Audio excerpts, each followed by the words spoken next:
Welcome to Fantasy Sports Daily with Kyle Elfrink and Ray Flowers, Monday through Friday at 11 a.m. Eastern Standard Time. Don't forget to use the promo code FSD20 for a 20% discount on the products over at fantasyguru.com.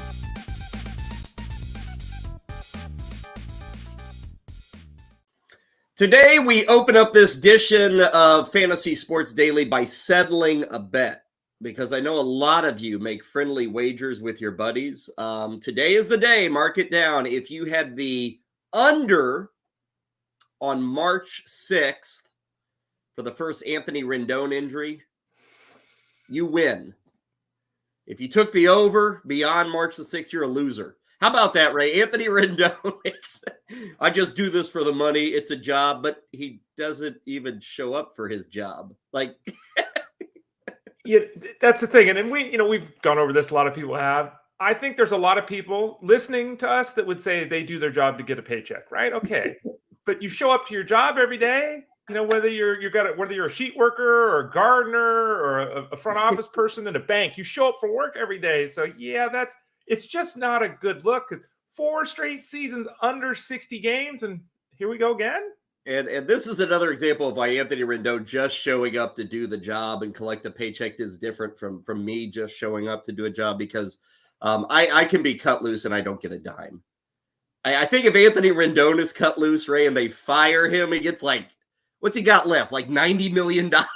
It's the most golden of golden parachutes for Anthony Rendon. Yeah, he averages $35 million a year, right? I think that's what it ends up being. $35 million a year for him.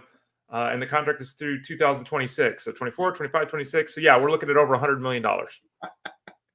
There's a difference, Anthony. You do show anyway. It's a growing injury, which is probably means for him on the minor side. So probably he'll be back around the All-Star break, I guess. Minor. Isn't it fun to pile on, Ray, whenever you're doing a stupid podcast? Very easy. It's easy in this instance, though. We welcome you into Fantasy Sports Daily. We're not going to pick on everybody, unless you play a head-to-head league. We might pick on you. I don't know. Kyle Elfrink Ray Flowers with you. We get going each and every day at 11 a.m. Eastern.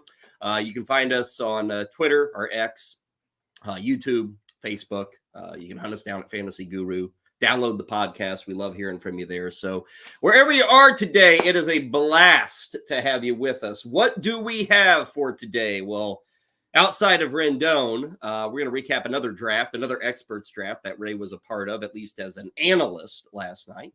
The Tout Wars mixed draft. Tout Wars is usually, league specific and auctioning and all that, but they do a mixed draft. And last night they had that. So we'll go through a quick rundown of some of the developments there. I mentioned Roto, our head-to-head. Who are you in 2024? Ray will give his opinion and his take, courtesy of the Fantasy Guru Draft Guide. We'll also continue our rundown of all things starting pitchers. We'll talk about some guys who could be decent rebound candidates for 2024. They were disappointments last year. How about this year? Our team preview will take us to Flushing, where last year has been flushed down the toilet, and now they're looking ahead. The lineup is fine for the Mets. Pitching, I don't know. NL East doesn't do them favors either. So we'll break down the Mets going into the year. You see Anthony Rendon is limping. Meanwhile, Spencer Strider and O'Neal Cruz, they look like they're ready for opening day. And we've got some NFL news for you today. A franchise tag is indeed placed on Michael Pittman. A franchise tag is not placed on Saquon Barkley. So that is where we stand there. We'll get you some other NFL news and notes. But Ray, before we get into the nitty gritty, the hustle and the bustle, give us the rundown of the draft guide. People can still secure that at a 20% off rate right now at fantasyguru.com. Absolutely. FSD20. FSD20 is the discount code to use for the draft guide. It is $40 right now for the full season. The articles, Discord, access to everything we do, including all the rankings all year long. $40 all season to the World Series at fantasyguru.com. FSD20. You can get that package. And then we've got the all-in package as well, which includes NBA, NHL, PGA, MMA, racing, soccer, and college basketball. All of that right now is in one price point at $74.99, and I think you can even use the promo code there. Maybe it'll work. Give it a shot. I don't know. But that gets you all 5 of those sports, or 7 of those sports, from a DFS and wagering side of things. So 2 main packages, that one you see on the screen there with all the sports, And then the baseball one, the rest of the way, use that promo code FSD20. And there is the March Madness specific package, I think, with the wagering side. We're still, what is it, 3 weeks away? It's kind of weird to say from the NCAA tournament. I think it's 3 weeks from tomorrow. Maybe not 3. What is that? 4 weeks. 2 weeks. What's tomorrow? The 7th? Yeah, 2 weeks, I guess. Whenever it is, it's late this year. March Madness is more like April Madness, I think, for college basketball. But head over to fantasyguru.com. They will get you set. And again, for that draft guide, use the promo code FSD20, and that's the whole season. I cannot reiterate it enough, the whole season of baseball coverage. Ray, Tout Wars, Mixed League Draft. I was looking at that board from last night. What is this? 15-teamer. We're doing 29 rounds. A lot of people that you may know in the industry, Dr. Roto, Ray Murphy, DJ Short, Adam Ronis, Seth Trackman. Let's see, we have Anthony Aniano in there, Rudy Gamble. So a lot of the usuals. Tim McLeod is hanging out in there. And Ray, probably the big thing is in the first round. Now that we know Ronald Acuna assumes to be ready for opening day, he's number 1. I would say that's still going to take place in 95% of the leagues. It was 100%. What caught me at the top, Ray, is who's going number 2. And it was very evident talking to people covering labor this past weekend. And then it's evident in this draft. The Juan Soto hype train is starting to add a lot of passengers as we go through these early days of March. It is. And I mean, there's a very good reason for that. He and Aaron Judge, as a righty-lefty duo, all-around offensive players, are, I don't know, man. Like, if those guys both play to their potential, that's about as good as you're ever going to see. I mean, the question obviously is, can Judge stay on the field? You got to also remember, though, this is an on-base percentage league in Tout Wars, so that vaults Soto up even further because he's had a 400 on-base percentage every year of his career. His career on-base percentage is 421.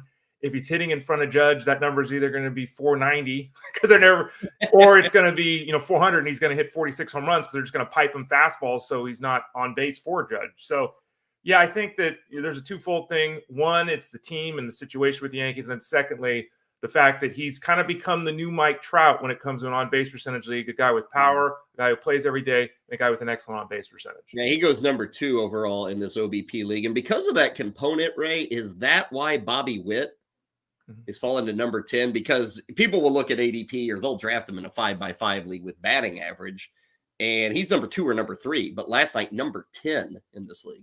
Yeah, and the same thing with Corbin Carroll was 11. The same thing happened in my Tout Wars league. The write-up is over at fantasyguru.com, free for everyone to look at the league I'm in. That league uses innings pitched and sold, so it's a little bit different. But, yeah, it happened, I think, in that league too. Carroll went like 12th or 13th. Like, people look at him and think 350 on base percentage, and okay. And they look at Bobby Witt and they say maybe 315 on base percentage. So even though these guys have the ability to hit 20, 30, 40 home runs in the case of Witt, potentially, even though these guys can steal 30, 40, 50 bases potentially. They both fell a little bit because of the fact that, we're not looking at a 285 batting average that stands out versus the 248 league average. We're likely looking at, in the case of Witt in particular, an on-base percentage that'll be right around the league average. Any other developments or major storylines out of that Tout Wars draft? Again, you were part of the coverage, so you guys were talking about it for a few hours, but what other kind of talking points did you guys have there? Yeah, the big one that hit everyone, and it's very easy to see, is Scott White's team at the turn, number 15. And I said it this way on the show last night. 1, I would never draft like this. 2, I would never tell anyone to draft like this. 3, this is a master class. You could not do what he was trying to do better than he did last night. He did it perfectly. He executed it flawlessly. And 4, I think it's a terrible team. So, I mean, that's because it's like, look at this team. I mean, it's, 3 of his first 5. It is young, like crazy. I have rarely, and this is on the hitting side, but Evan Carter, Jackson Chourio, Vinny Pasquantino, Zach Geloff, Jackson Holiday, Noelvi Marte. I mean, that is crazy amount of youth in this league. Crazy amount of youth. And you look at his pitching staff, and he took 3 of his first 5 are pitchers. Cole, Skubal, and Ragans. And again, 2 of the first 3, I'm not taking pitchers, but anyway, those 3 guys better throw 180 innings, because you look at the rest of his pitching staff, and it's Kodai Senga. We don't even know when he's going to pitch. It's Eric Fetty coming back from across seas. Who knows what he's going to do? It's Max Scherzer. We don't know when he's going to pitch. It's Kyle Hendricks, who, okay, he can be drafted in a 15-team mixed league, but you can't be counting on him. This is a team it's boom or bust city. I mean, legitimately. And again, it was said on the broadcast last night, and if your goal is to finish first Mhm. and you don't care if you finish 14th, then go for it, right? I just, I get it. And like I said, he executed it perfectly for what he was trying to do. I just, I don't want, Jackson Merrill's on the team too. I don't want I don't want people to draft this way. I don't want anyone to take away that this is the way they should put a team together, because the volatility index on this thing is like 100%. Yeah, the only disappointment, Ray, and this is what makes it not perfect. You said perfect for what he was trying to do. He did not get Ethan Salas, the catcher with the Padres. But amazingly, Ray, and here's another thing I don't think I've ever seen. He waited until, and correct me if I'm wrong, the last two rounds 28 and 29, to get his two catchers. Yeah. Is that right? Because why not add even more risk by waiting to the very end to get your yes. So Travis d'Arnaud is not a bad second catcher. No. I'll say that. And again, he did it. He 100% executed his vision. 100%. It's just you couldn't really get a more risky team. And beyond that, like I said, I just don't want the viewer, listener to go out and think, oh, that's a model I should follow. Again, if you want to finish first or dead last, have at it. But it's just, I almost feel kind of a little dirty about it, because it's like, you know what I mean? Because it's like we could all draft that way. It's like I don't know how much, you know what I mean? It's unsettling. And I don't know whether it's Scott White, right? Yeah.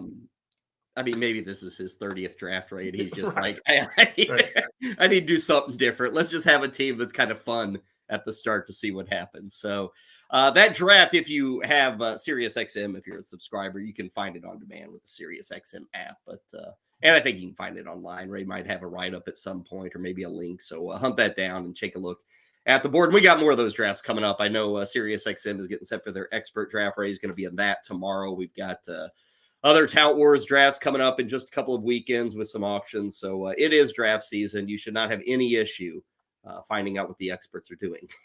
Those drafts are available and written up everywhere. Ray, let us jump into our spotlighted article from your MLB draft guide. And this is a big one. I know it's one that you have a particular interest in. For a lot of people, it may not apply because, Ray, they'll hear this and say, well, we've been that way for 20 years, and that's just the way it is. Nobody thinks any differently. And I don't know. I'd love to see the number of fresh, new, and committed leagues that are starting up each year.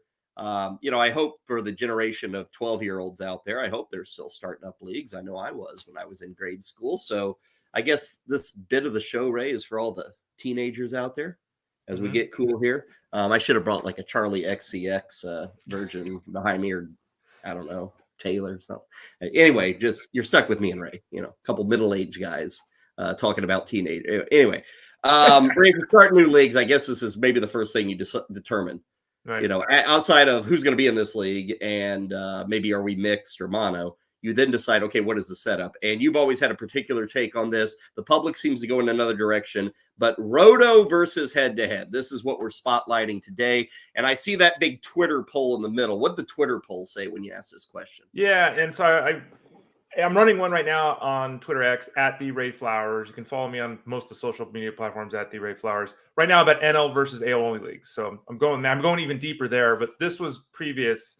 And this question was very simple. Do you play Roto or head-to-head? And Roto, for those people that don't know, is game 1 to game 162. It's the entire season. And then head-to-head is obviously weekly segments. And the results from my followers, which I would have thought, and this is another thing that I don't even know how accurate this is, right? Because I would have thought my followers would be in the more of the Roto camp, because I've always been in the Roto camp, and I've never spoken highly, really, about the head-to-head game. Still, the results there were 46% voted for Roto and 54% voted for head-to-head. I feel that if you're at another platform, that number might be 74% head-to-head, right? You know what I mean? It's like I'm not surprised it's head-to-head, but I kind of am, given who I think my audience is. It's one of those items, Ray. I don't play many head-to-head leagues. I obviously have. I'm not in a single one this year. Not that I dislike them or don't enjoy them. I'm obviously not as familiar with them because I've been doing typical Roto or points leagues for well over 2 decades. But I've been in probably over the years close to 10 head-to-head leagues. I never won any of them, which maybe that's why I don't like them. going 0 for 10 over a number of years in head-to-head leagues. I finished in the money, if you will, but never have absolutely won it. And Ray, I remember the 2 leagues, this is years ago, but I do remember getting to a semifinal. And in one case, I had 2 ace pitchers, and for whatever reason that week, they just didn't pitch, and the season was over. Yep. And it was done. And I get it. People like a playoff. I hate a playoff. Yep. And we kind of run into this with all sports. The best teams don't always win. I think with baseball, when you are trying to reward success over 6 months, it's kind of weird. And hey, the sport does it this way too. So maybe it's not, but I think for my purposes, it's weird to say, wow, I dominated for 5.5 months. And then I ran into bad luck at the end and it was over. Now, you could talk to a Dodgers fan over the last 30 years and they say, oh, that happens a lot. Get used to it. I think in baseball, there's a money aspect. There's a TV aspect. Okay, I get the reality of the situation. We don't have that. Nobody's paying to watch your fantasy baseball playoffs. Okay, nobody does that. Even your mother wouldn't pay to follow the action in your fantasy baseball playoffs. So the baseball world, Ray, they can make the money argument. We don't have that in fantasy baseball, which, it's just another weird thing that, we got to have a playoff, which I think totally erases how you got to the playoffs. And there's not even a payoff of, you're going to get more money in your back pocket. You're an owner. You may not win the World Series, but you get more money. You get less money by being in these fantasy playoffs. Yeah, and we have a series of articles over at fantasyguru.com on the homepage there.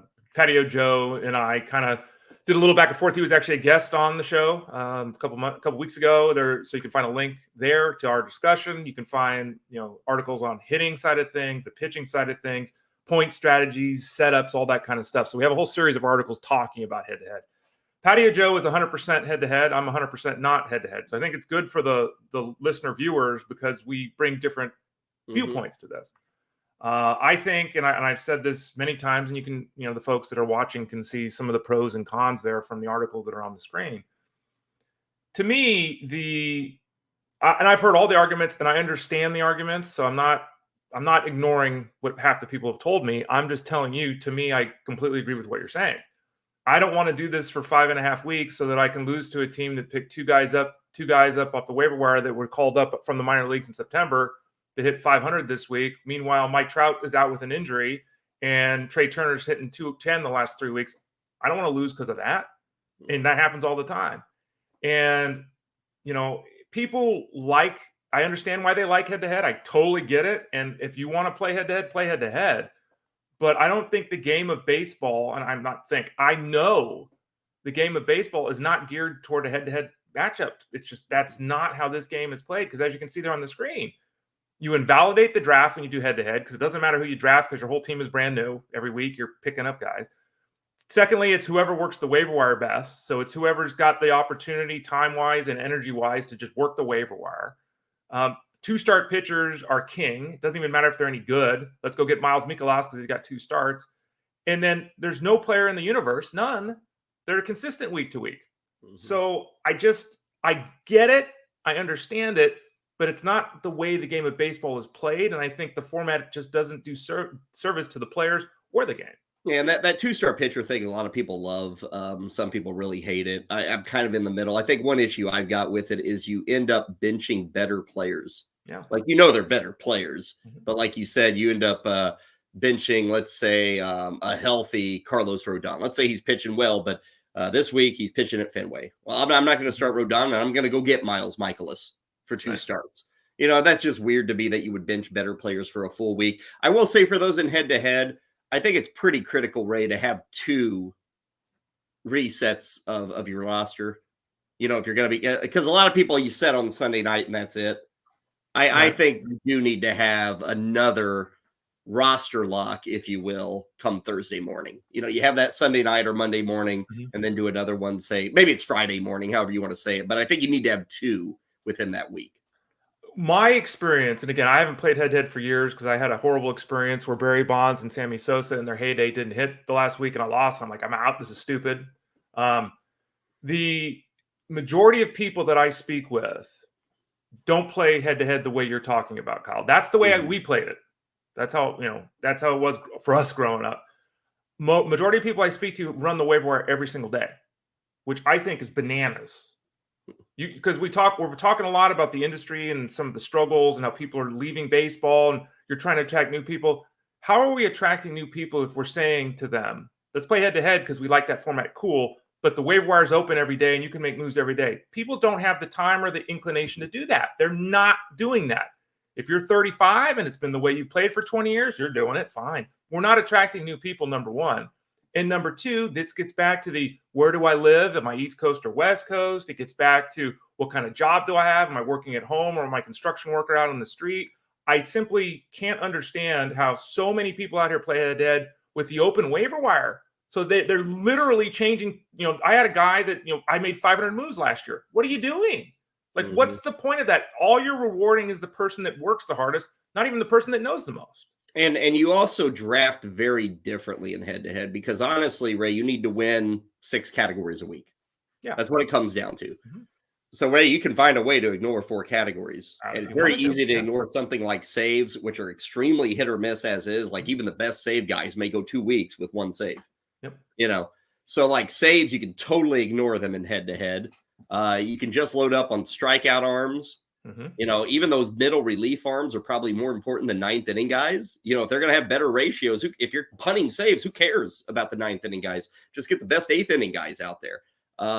Stolen bases, Ray, I think you can overinvest in that and win that category every week. Batting average can go hit or miss. But like if you can find the 6 categories and just pound them, which you can't do in Roto. No. You can't punt 4 categories. You can't punt 2 categories. Yeah. But in head-to-head, Ray, and I'm not saying you'd win every week if you did this, but really your goal is to win 6 categories. The other 4, frankly, don't matter. So you could actually embrace the idea of punting multiple categories in a head-to-head draft. Which goes back to my point, too. To me, overarchingly, head-to-head is all about gaming the system. Who's a 2-start pitcher, which starting pitcher qualifies at RP, which RP qualifies at SP, how many moves can I make this week? How can I use leverage the waiver wire to my advantage? It's not about having a good draft. It's not about making good trades. It's not about analyzing players properly. It's all these little ways. Because again, like you're saying, if you're in a 10 category Roto league and you punt, let's say you punt steals and saves just because those are the 2 hardest ones to figure out on a weekly basis. If you punted both of those in Roto, your chance of winning is 1%. Like you're not going to win. You do that in head-to-head, you could have a 75% chance of winning. It's just so we're not even concerned with building a good team. We're concerned with building a team to win. We're gaming the system. And I think that there's just too many ways that remove ourselves from the ultimate goal, which is actually having a fantasy team that replicates the real world team and having analysis and having the draft and having the deep dives that we all want to do into players, having that be somewhat invalidated because it's just churn after churn after churn, Kyle. Absolutely. It's a discussion that at the next bar stool you find yourself at with a good fantasy player, it's a fun one. Head-to-head versus points. Those are a few thoughts from Ray. Again, the article is up in the Fantasy Guru Draft Guide. Speaking of head-to-head, let's move along to our team previews and talk about a team that in a head-to-head setup last year won 75 games. They went 75 and 87. They were supposed to win at least 90. So very fair to say the New York Mets were a letdown in 2023. Any different for this year? Well, I think they're a little bit better. Now, the projections don't love them as much as a year ago because you don't have Scherzer. You don't have Verlander. It's a very, very different rotation, which we will get to in a bit. But, Ray, as we kind of open the door on talking over the New York Mets, we start with our player profile, and we start with Starling Marte, who's still with us. Last year, like the last 3 years, Ray, we kind of been looking at Marte and saying, okay, when's it going to happen? When's he going to act his age? Last year, I think it's very fair to say he really acted his age, but we are now at a point, and you can see it there just above the photo. This is a 30-year-old player, and we're starting to see games played that look like a 30-year-old athletic outfielder who just can't pull it off for 150 games anymore. And I think right off the top, that's what I'd stay with Marte. I don't see this trend line, Ray, changing. I bet next year we're looking at a 4th straight year of under 125 games. Yeah, and he'll be back next year making $20 million for the Mets. When he plays, though, he's not Rendon. I think that Marte is a very interesting player. His numbers last year were down across the board with the bat.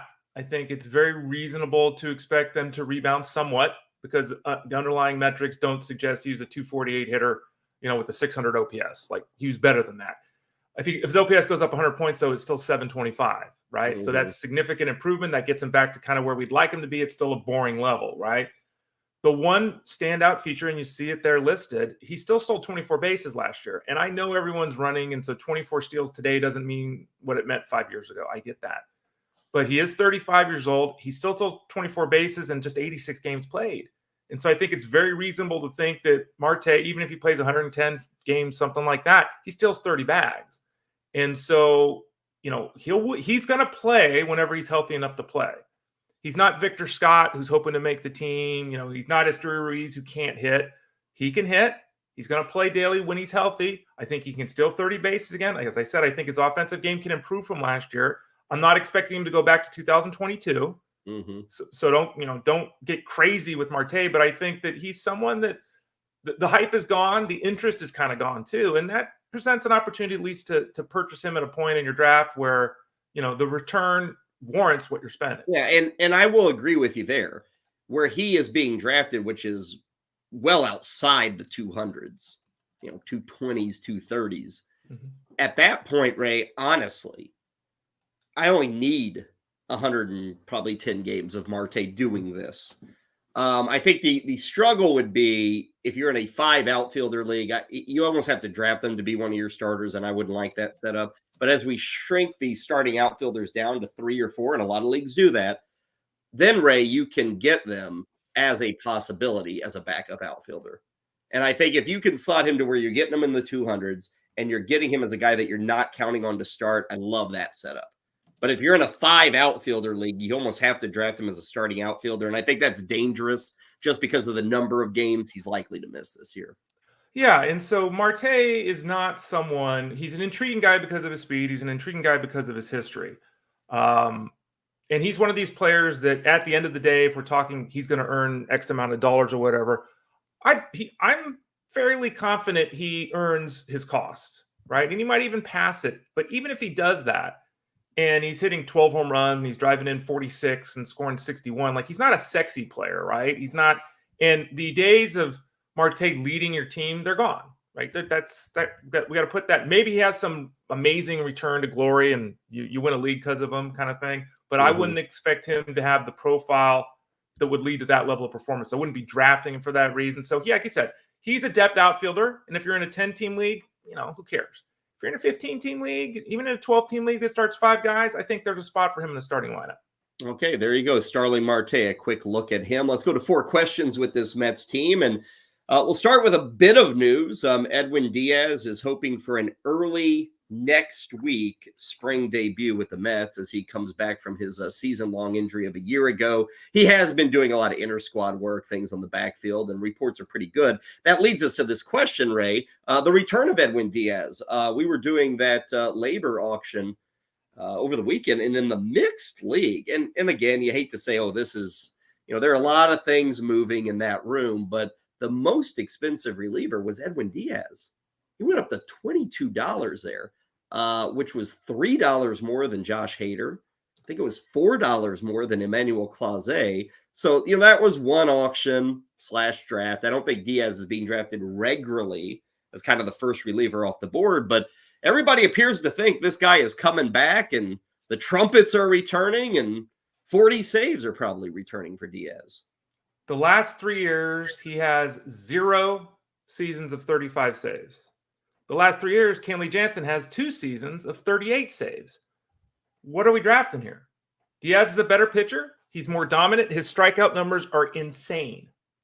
But where's the saves? He has 1 season in his career of 35 saves, and it was the 57 when he went bananas. It's weird to me. He missed a season. The team environment is not, like you said at the start here, not as good as it was. Are we just buying strikeouts here with him? Are we hoping to get 30 more strikeouts than the average closer? I don't understand how a guy misses an entire year who's a dominant force. But again, are we drafting our closer to get 95 strikeouts? Is that what we're really doing? Like, can't we, have success with 75? Isn't it most important to get the save total? And I'll take if he goes out and saves 32 games, which is the exact number he's saved each of his last 2 seasons. If he saves 32 games as the number 1 SP or RP off the board, are you happy with that? You shouldn't be. Yeah. Now, I can get a closer that's going to have that many saves 14 rounds later. Isn't that the main goal of choosing relievers, Kyle? Yeah, and Ray, it's a fact of life too that he's kind of been all over the place from year to year. He's like either great or he's kind of been ugly. And now what is he? He's gonna be 30, I think, this year. Yep. So you've got that to worry about the whole year off. The one thing he truly has is obviously there's a history, and Ray, he's probably not going anywhere. I mean, even if he struggles in the 9th inning, the Mets are still rolling him out there every single day, I think. I mean, it could get so bad that they take a few days off and Adam Montevino's in there. But I think Edwin Diaz is locked and loaded as the closer. I can't put him ahead of guys like Clase or Hader or even Devin Williams. I don't even know if he's top 5 really going into this year. So you can wait on him, and I still think he's chancy. Like, relievers are all chancy. I get it, Ray, but I feel better about Clase, Hader, certainly Devin Williams, maybe even a couple of other guys before Edwin Diaz. Yeah, right now I've got him 5th in the rankings at fantasyguru.com. And again, like I said, I'll reiterate, a huge portion of the value and whether these guys pay off is that save total. Mm-hmm. And as we've talked about a lot, there's one reliever in baseball the last 3 years that has 30 saves every season. One. It's Josh Hader. That's it. And when you spend a 4th or 5th round pick on a guy like Diaz, when you take him 1 or 2 at his position, which is what's happening with Diaz, and he goes out and saves 32 games, and then meanwhile, Raziel Iglesias comes off in the 11th round and gets 37. I hope you enjoy the extra 35 strikeouts you're getting, because I just got more saves from a guy that was drafted rounds and rounds later in a draft. Yeah, there's obviously a chance. I mean, he could get back and be top 10 in Cy Young voting. I mean, that's doable for Edwin Diaz. It wouldn't be stunning. It would be surprising. But I think paying for that, which is kind of what you're doing, that there's instead of maybe the reality says, oh, there's maybe a 10% chance of him like finishing top 10 in Cy Young, where he's being drafted is like, oh no, there's a 25% chance of him being top 10. And I think that discrepancy is why I wouldn't draft him as early as it's being required. Moving to item number 2, and you got Diaz coming off the injury. Item number 2, Ray, staying in the pitching staff. Are you touching Kodai Senga? I am not. I have no interest in this guy. I know he's not done for the year, but I just, and we're seeing it. I mean, he's falling everywhere in drafts, but I don't even see him as a very good flyer where you currently have to pay for him. Yeah, he's a extremely difficult one to figure out, because from what I can tell, I've read some reports and seen some things with doctors talking about this too. There's no long-term concern here. This is not something that should be an issue next year. There's no thought of that. There's no thought that he'll need surgery. That's not where anyone's at now. Could happen, but it's not where anyone's at right now. The problem is, from what I understand, is if he has a setback whenever he starts ramping this thing up, it's like plantar fasciitis. You can either do it or you can't. And if you can't do it, what do? You sit on the couch. So it could be that, this 3 weeks becomes 6 weeks. And then they check it again, and maybe it becomes 9 weeks. And then he hasn't thrown in 3 months. And now he's got to ramp things back up. I mean, I think it's very reasonable at this point to say that, really a best case scenario last week of May or first week of June, that might be a best case scenario. And then there's, can he manage this throughout the season? So whereas, you were thinking you're getting 170 innings and you're getting 200 strikeouts and he pitched great in the second half, that guy, you can't be drafting him to be this year. And with the workload concerns, he is trending quickly to just being a reserve round guy that you just take a shot on. Yeah, and I say this constantly. We're all going to have to take flyers and have dart throws in a draft. That's how it works. You're going 29 rounds and you get enticed by, I'm getting Senga in the 21st round or whatever. I'd still rather take a shot on even Jake DeGrom, as my flyer. Not Senga. I'd wait. DeGrom can get even later than Kodai Senga at this very point. So it just depends on where your flyer is going to go, but he's not the one I'm going in. That leads us to question 3, Ray. No Senga. Very different rotation. It's a revamped rotation. And I'm wondering your interest in these guys: Quintana, Severino, Minaya, Adrian Hauser, and Tyler McGill. Now, these are all like periphery fantasy guys, Ray.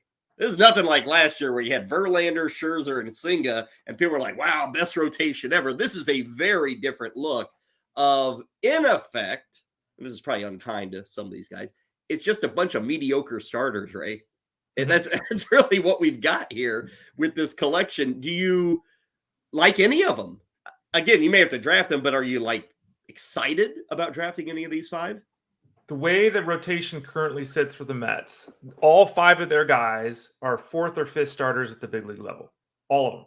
They don't have a 3, they don't have a 2, they don't have a 1. They don't got it. This is a crappy rotation. I would take a chance on Manaea and Severino. Manaea's, tweaked his pitch mix, his velocity is up. Severino's coming off a terrible season last year, but he's still throwing hard, and I still think there's a rebound potential there. I'll take shots on them. They're not on my must draft list. They're not on, I'm pushing him 30 spots above their ADP. I'm not rushing out to get these guys. I will take them when there's a need late in a draft. But Quintana, Hauser, and McGill, I think those guys, are in-season pickups in a mixed league. You don't draft them in a mixed league. Those are NL only plays or when you need someone when someone gets hurt. Very different take on that rotation 12 months later versus Right. where we were. Yeah. 4th question. The polar bear, Pete Alonso, Ray. I don't think there's any concern about what he is. I mean, you look at his numbers and it's consistently good. He's your classic, and there aren't many of these guys left, your classic slugging first baseman. Like he could play in 1980. Him and Bob Horner would be best buddies. They love hanging out. The reason I bring him up, Ray, is 2 years ago, we had Aaron Judge, the guy that Alonso, when it comes to power, they're always compared to each other, both guys in New York. And Aaron Judge had that contract year, and we saw what happened.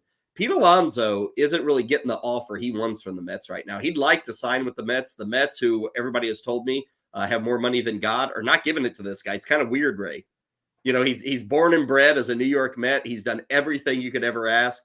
This team with Steve Cohen has billions upon billions of dollars, but they're not willing to spend it on him, which is, again, just weird.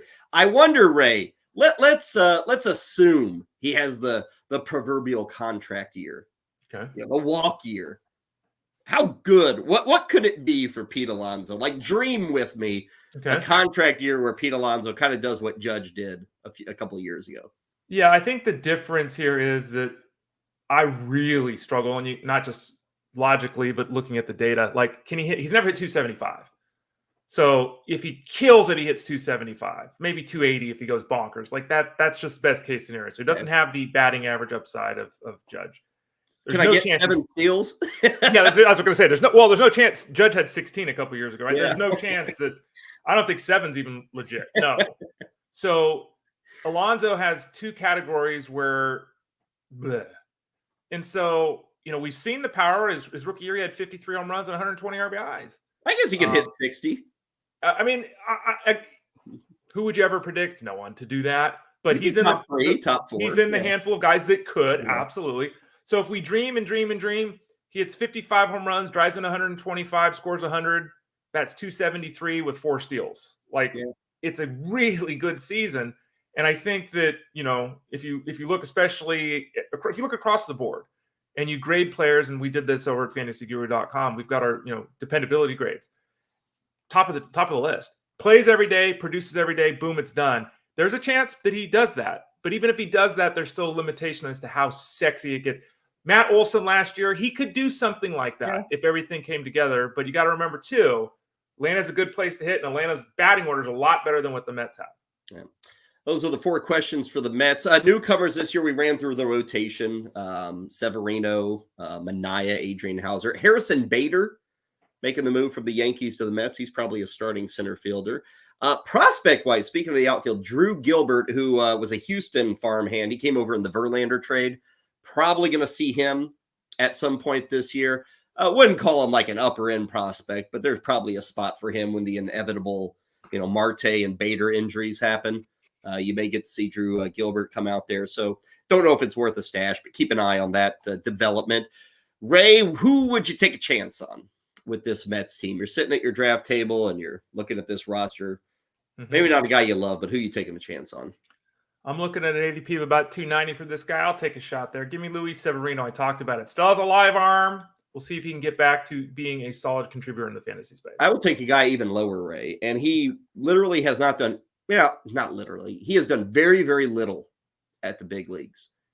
But I kind of like taking a shot late on Brett Beatty because he has hit like crazy in the minors and it has not worked in the majors. I think he's the everyday third baseman, and they're going to give him some leash here. there's not quite the pressure to contend this season for the Mets. And I hope, Ray, they kind of let him run. I hate even bringing this up, but I kind of hope it's a little bit like Austin Riley, or maybe it's not going to jump to that level. I'm not saying the best third baseman in baseball or anything, but like a guy who can get you 25 homers and maybe 10 to 15 steals and find a way to a 270 average, slowly move up the order. He's totally a backup. He's a corner infielder at best, but he's still young, and people want to give up on these guys really quickly.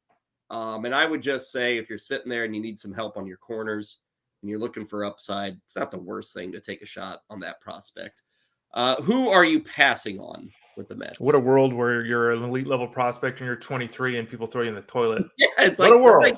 Nobody's talking about him. It's kind of crazy. No, and what's his ADP? His ADP is 425. Yeah, no one's even drafted him.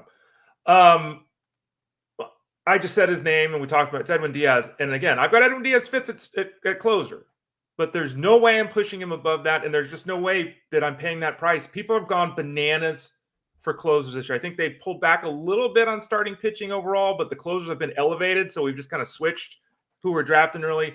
People taking these closers in the third, fourth, fifth round of drafts, just not the right way to build a team. I'm going to go with a guy, Ray, who just 2 years ago led everybody, NL, in batting average. But I'm out on Jeff McNeil. It was always kind of batting average only. Last year, I mean, that sucker fell 55 points from where it was. And even if he gets back to like a 290 or 300 average, which he could do, he's always had a hit tool. There's really nothing else there to get you going. There's no runs, there's no steals, home runs, ribbies. So he's kind of like a poor man's Luis Ariz. So Jeff McNeil is the guy that I'm passing on. That does it for the Metropolitans. Tomorrow, the Yankees, because they're alphabetical. New York and New York. Mets today, Yankees tomorrow. Ray, let's go to our starting pitcher positional preview. All this week on the show, we have been breaking down some thoughts on the SPs, the ever-important SPs. Man, they're always a risky investment, but you got to have them. They're like running backs. You got to draft them, and you hope you do well. We're going to take a look at some guys who were letdowns of a year ago. And a couple of these guys over the past few weeks we've come across and talked about, doing team previews or such, but we haven't really delved in to some of the issues. You see the names there: Dylan Cease, Darvish, Shane Bieber, Jamison Talion, Hunter Greene, Reed Detmers. Obviously, some of these guys were bigger disappointments than others. Darvish would be the first one, Ray, where he's really getting up there in age, really getting up there in the years. He still is taking the ball and throwing. But last year we saw a real notable lack of results. And he hasn't fallen off a cliff or anything, but I believe last season a lot of people drafted him to be a high-end SP2. Didn't come close. The ratios were off. The ERA was a bit ugly. At his age, what can he get back when you look at Darvish? He's 37, to your point. So, yes, he is getting very old for baseball. Not very old for life, I hope, because I'm older than that. He had a 4.5 ERA, and you want to say the end is here, and boom, he went 8-10, and okay. Record, I don't really blame him for. The ERA, I don't think was deserved. Now, he had one issue last year that he basically removed from his game, and that was the walk. It went up. The walk rate went up. It was still below the league average, so this was not a return to when his career started where he was really scattershot. So he walked a few more guys than normal. He struck out a few less guys, and I think that's, again, just age creeping in here. But there was some misfortune for him. His batting average of balls in play was, 35, 40 points above his career number. And you look at the batted ball profile, and, he actually had more ground balls than he had in the last 3 years. So that shouldn't have led to that number going up. You look at the hard hit rates, the line drive rates, all that stuff. None of that was anything other than normal. So I think it's very fair to say he was unfortunate with the hit rate. So in the end, I think it all comes down to workload with him. I think that, if he throws 150 innings, people will probably be pretty pleased with what they get. I think you still get a strikeout an inning. I think the ratios improved from last season. So I think he's kind of like Marte. He's a guy that represents a nice buying opportunity this season. Shane Bieber is the image below Darvish. Ray, I mean, Bieber has been a good pitcher, and he was even a good pitcher in 2022. Yep. And then last year, it really just disappeared. And I have to think, I mean, he only threw 21 games. So, injuries were here. Strikeout rate is kind of embarrassing in today's baseball at 7.5.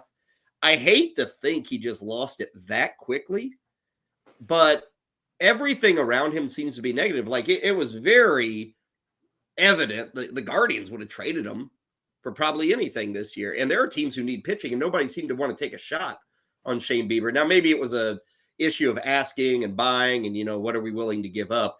But there's just nothing going on with Shane Bieber right now. I don't see a lot of people writing up that he's a bargain or that he can get back to 90% of what he was. He seems to have very quickly just kind of disappeared from consideration for a lot of fantasy players. Dang it. Now I got to add him to my player profile series the way you said that. It's good. I feel that way. That's just my general read on Shane Bieber. And I think you're right. I think that the way he pitched last year is reminiscent of Kyle Hendricks, right? And it's like, okay, but to your point, this guy had 198 strikeouts the year before and was Cy Young contender. That's not what we expected. And, you look across the board, guys, the biggest problem he had last year was he didn't miss bats. He didn't get guys to chase pitches. He didn't miss bats. The CSW was down. The swing strike rate was down. The K rate was down. The O swing was down. Everything was down. Okay. And I think he's good enough to figure out how to pitch where he was last season and be effective a la Kyle Hendricks. Now, the interesting thing is that, and everyone has done this, and just because you do this doesn't mean, yes, greatness is happening because everyone's doing it. But he trained diligently in the offseason. I think he went to Driveline. I think that's the spot he went to. That's the fountain of youth for so many. And he comes back and he's throwing 2-3 miles an hour harder. Now, that doesn't sound like much, I know, but 2 to 3 miles an hour is massive because this guy was throwing 93, 94 in his heyday, and last year was at 91.5. So if he gets the velocity back to his heyday, I think this can change pretty quickly. Now, can he maintain 94 miles an hour over the course of 170 innings?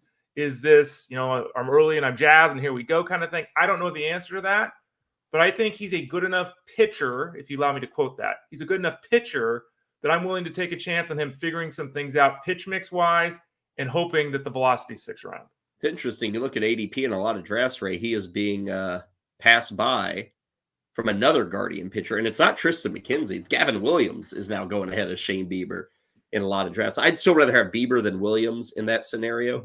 You mentioned the velocity gain for him. There's 3 guys on this list, Ray, who probably don't need more velocity: Cease, Greene, and Detmers. And these guys all throw hard.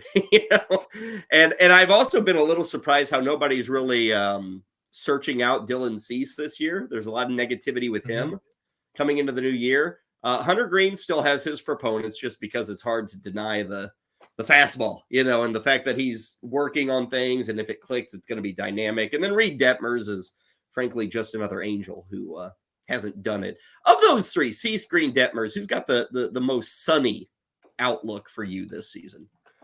This is a good question. I think that Hunter Greene is working on the splitter, right? And that he needs a third pitch. We've talked about it a lot. Everything is hard. He lives up in the zone. He needs something to change the eye level, and he needs something to change the velocity. If he can pick up that third pitch, which he's working on right now, we might have, a dynamic Cy Young contender. He's got that kind of a live arm, but he's tried for a couple years now to find that third pitch, and he hasn't had it. So we're betting on talent here winning out eventually. Detmers has at times gone forward, at times gone backwards, and it's like, I think he's a rotation filler. He's going 15 to 20th round in drafts, and you draft him, and I think he can be better than he was last year, but seeing a huge step, it's getting more difficult to envision at this point in time.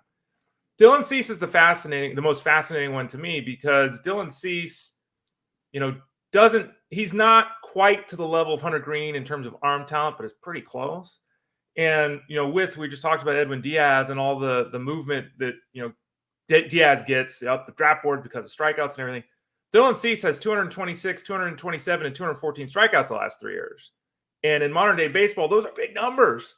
And he's thrown 165 innings with 200 plus strikeouts every year. The problem for Cease is that in 2022, he was a Cy Young candidate. So the expectations were really high for him. And even though everyone said the ERA is pulling back, even though everyone said the whip is pulling back, I think people still drafted him kind of with blinders on.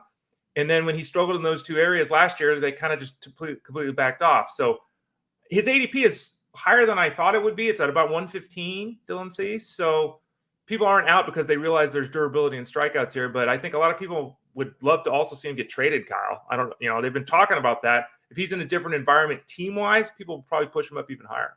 The last guy, Jameson Taillon, I kind of like as a 7th or 8th pitcher, Ray. And I kind of like him. He was really bad at the start with the Cubs. Like, he got to Wrigley, and it wasn't any good. And then it slowly got better throughout the season. The overall numbers are still pretty ugly last year.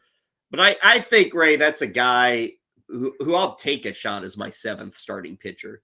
And very quickly, I'll know, if he has, first 6 starts and 5 of them are pretty mediocre to bad, I'll move on. I will. But I think he's a low-risk selection there at the very back end of your rotation. Yeah, I think that Taillon is, he's 32. I don't think he takes a step. I think in a best-case scenario, he becomes more of a stabilizer, to your point, right? He's not vaulting up to where he was back in 2018. By the way, my breakout pitcher of the year last year that hit in 2018, Taillon.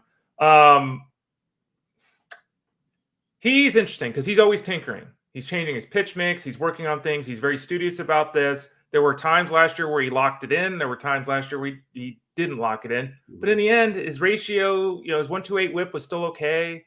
His 21% strikeout rate was still okay. I think that he's kind of a mix and match guy that you turn to when you have a need in season versus someone you want to run out there 28 times. Yeah. But I could easily foresee the ratios being slightly better than they were last season. I didn't feel they had a lot of faith in him last year. He would get yanked at kind of weird times, I thought, by the Cubs, and obviously a new manager with Craig Counsell, so maybe a new kind of lease. Because, again, the start last year, like the first image you had of Jameson Taillon in a Cubs uniform was pretty ugly, and I think that stuck with a lot of that coaching staff throughout the year. But, again, as a guy late, all in on. Of these guys, my favorites are Cease, Taillon, and Detmers. Not as in I draft those 3 the quickest. I draft Detmers over Greene. I wouldn't. But, Ray, if I'm putting money on turnarounds and draft day cost, Cease, Taillon, and Detmers for me. Cease, Hunter Greene is so hard because he's so expensive. That's why I can't. It's too right now. Yeah. Cease, Darvish, and Bieber from that perspective, I guess. Yeah. But Hunter Greene's kind of got the Robbie Ray. He got the Robbie Ray thing going. Where it's like every year you're like, yeah, this could be, and it can happen. I mean, you've seen it with Robbie Ray, but there have probably been more bad Robbie Rays than good Robbie Rays when it's all said and done. Tomorrow on the show, we will break away from the surprises and the disappointments of yesterday and today, and Ray and I will spotlight a few names personally that we like to target in drafts based off cost, based off of taking a shot. So we'll throw a few of those names at you on tomorrow's show. Quickly in the chat room, since we're talking pitching, Eric Sylvester, Kyle Bradish, he's wondering about him. What's the story? Is he worth keeping? Ray, the story is he's not going to be ready for the start of the season. I think the Orioles are hoping they get 15 starts out of him. I don't know what the keeper status is, but I'm probably not keeping Kyle Bradish. I don't have big hopes for him this season. And I think we did our Orioles preview like the day before the Bradish injury. And I said that day before he was the guy I was passing on, and I didn't hate him or have any inside information on the elbow. But he's kind of always been a guy going into this year, even if he'd been healthy. I wasn't really counting on a repeat. I was more pro Bradish than Kyle was at the time, but we have to deal with the reality of where we are right now. And I read a report yesterday that Bradish is up to throwing from 140 feet, which is about where he would get to before he would get back on the mound normally. And apparently his arm is responding well. So they're going to take that next step. The issue obviously is that I think absolute best case scenario, he probably misses April. I mean, I think that's still a best case scenario.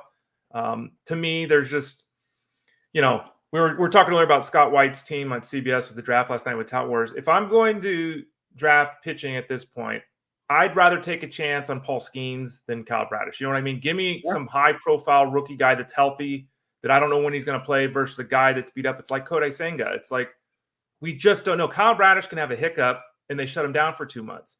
He could have a hiccup and have surgery and be done for the year. Like, we just have no way to know. So unless he's like your 28th round pick, and you need to have IL spots. Like, if you don't have IL spots, you're playing the NFBC. Like, I'm not doing it, right? So I think he is someone that is a situational addition. I'm still very nervous about what he has to offer this season.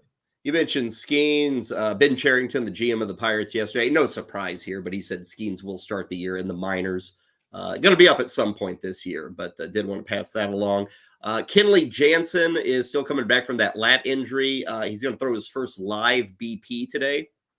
Also with the Red Sox, Jarren Duran, worth paying attention to, dealing with a bit of a foot injury for the Boston center fielder.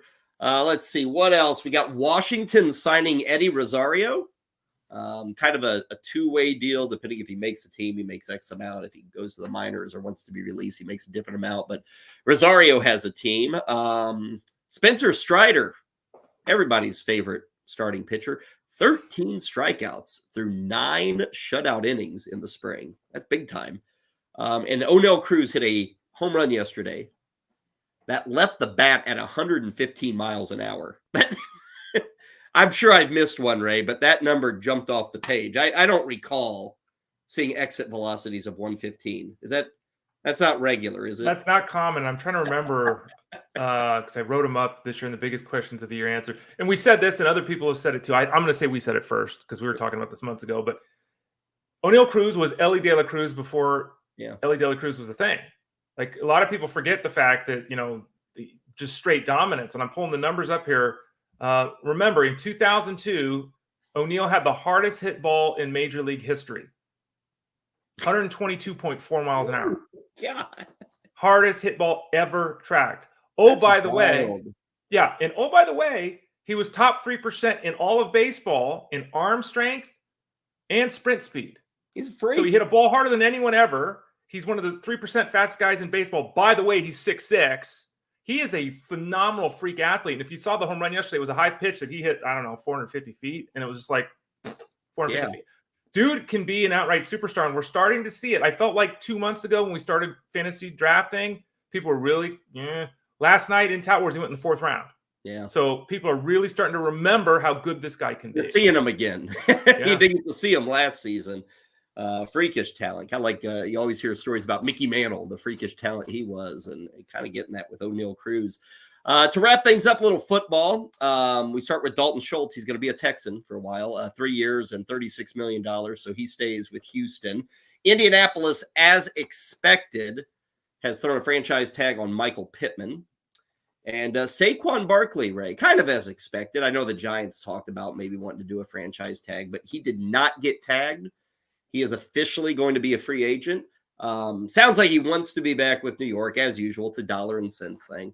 And there are other teams out there that I think, are in better spots, like where they are in their development of making the playoffs, maybe competing for a Super Bowl, that would want Saquon, and they can actually kind of match whatever the Giants might be willing to do. So his landing spot, Ray, I think he's more than likely out of New York, even though he wants to stay. And I think where he lands could make a big, big difference on his draft day cost. Absolutely. And, it's a very difficult scenario that we keep talking about. Everyone is when it comes to running backs. The market's tight. The guys don't get paid probably what they deserve, but that's just the nature of it. So these guys like Barkley have to decide, do I want to be where I'm comfortable with the Giants? Do I want to be in a scenario where I'm just going to go where they pay me the most money? Do I want to be in a scenario where I can win? Mm-hmm.